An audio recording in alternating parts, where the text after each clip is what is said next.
stress, anxiety, fear of the unknown. These are all emotions that, come to the top when we're thinking about selling our business or in the process of selling our business or close to closing a deal. But there's one aspect of these emotions that sometimes gets overlooked and can pop up deep into a transaction. Hi, everybody. My name's kdee. Welcome back to our podcast, The In and Outs of Selling a Business, and this week's big hurdle. So it's very common, right? You're outside your comfort zone and you have these emotions, stress, anxiety, what's going to happen.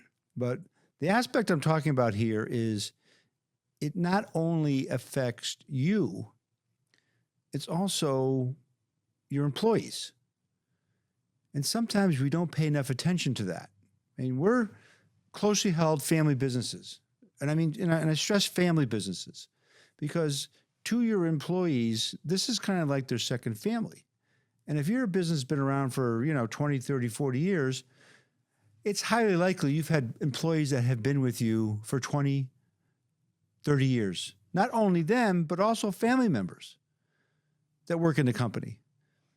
And so when you're getting into this process of selling a company and you're bringing in a couple key people that have to come in at some point in time, i.e. your controller, bookkeeper, CFO, he or she's going to be at the forefront. They start getting concerned about what does this mean to me, how that's going to affect my life and my family, and I may have a son or daughter in this business, and they're going to have a job afterwards. So, we have a couple deals. One we just closed a few months back, and one that we are in the stages of close to the LOI stage. And each one of these businesses has several key employees. In one situation,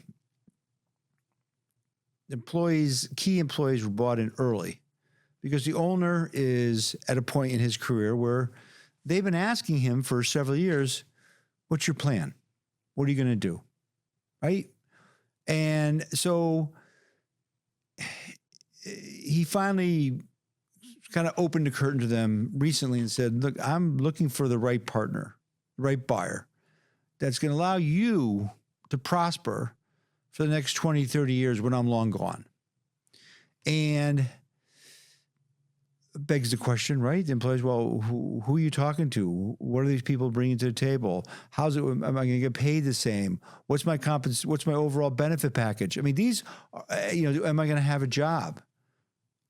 Do I like these people, right? So what happens here is that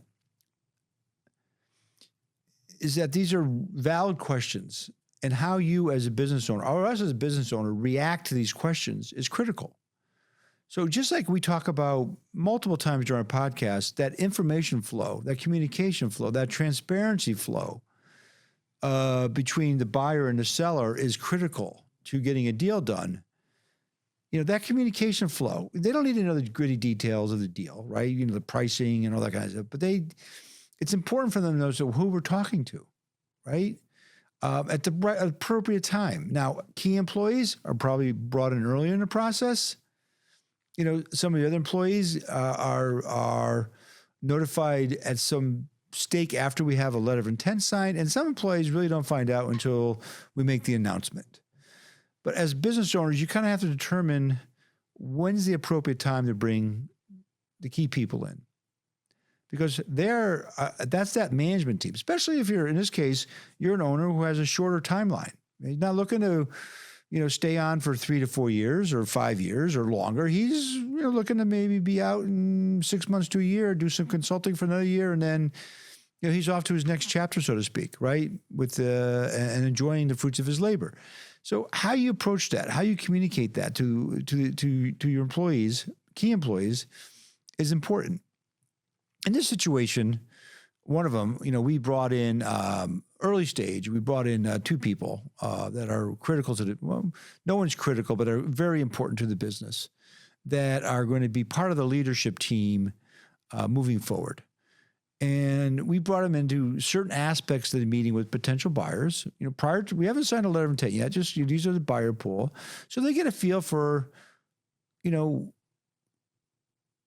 these buyers are, what they bring to the table.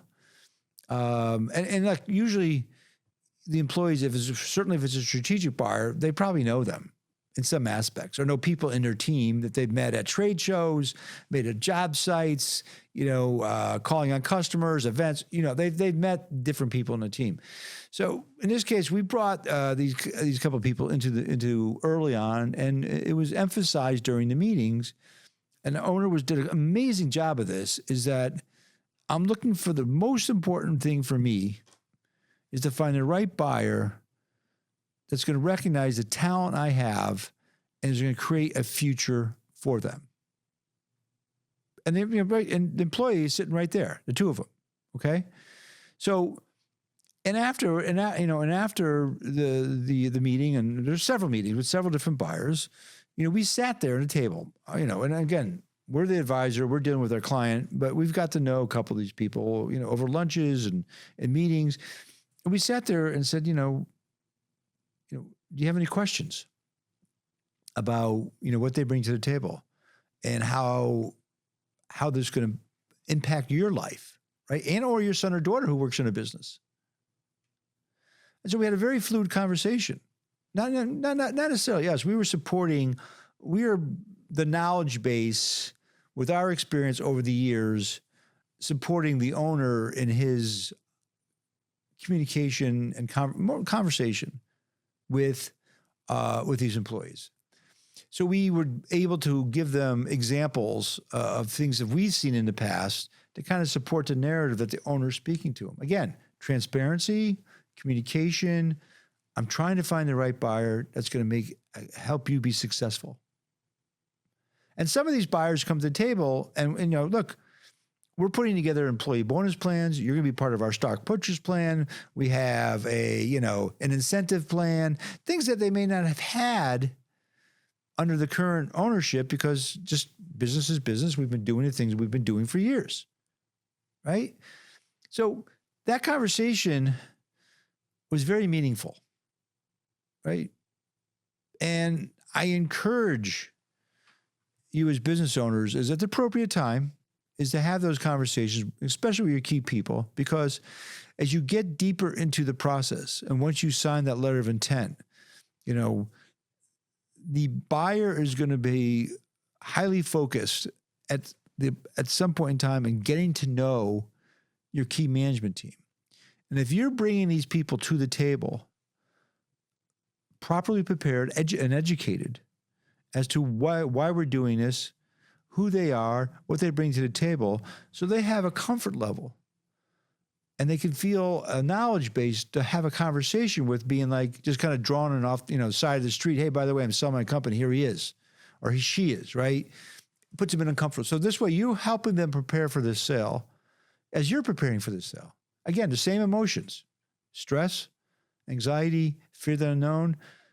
The goal here is for you as business owner at the appropriate time. I keep using appropriate time because you have to balance that when you think it's the right time. And we're there as advisors to kind of work with you to pick the trigger the right time to have these conversations. Those emotions, it's not only you, it's also with your employees. And the more you can do at the appropriate time to mitigate the fear, anxiety, and stress and create an environment of opportunity, success, future for your employees, it's going to help drive this transaction to conclusion and make a successful closing for everybody, not just you and your family, but also for your employees, so they have a future moving forward. Again, my name's kdee, Osage Advisors. I hope you enjoyed our podcast, The Ins and Outs of Selling a Business, this week's big hurdle. If so, please feel free to subscribe to our YouTube channel. To learn more about Osage Advisors, you can visit our website at osageadvisors.com. You can email me at kdee@osageadvisors.com or pick up the phone and give me a call at 860-767-3273, extension 1001. Thanks again for being with us, and have a great day.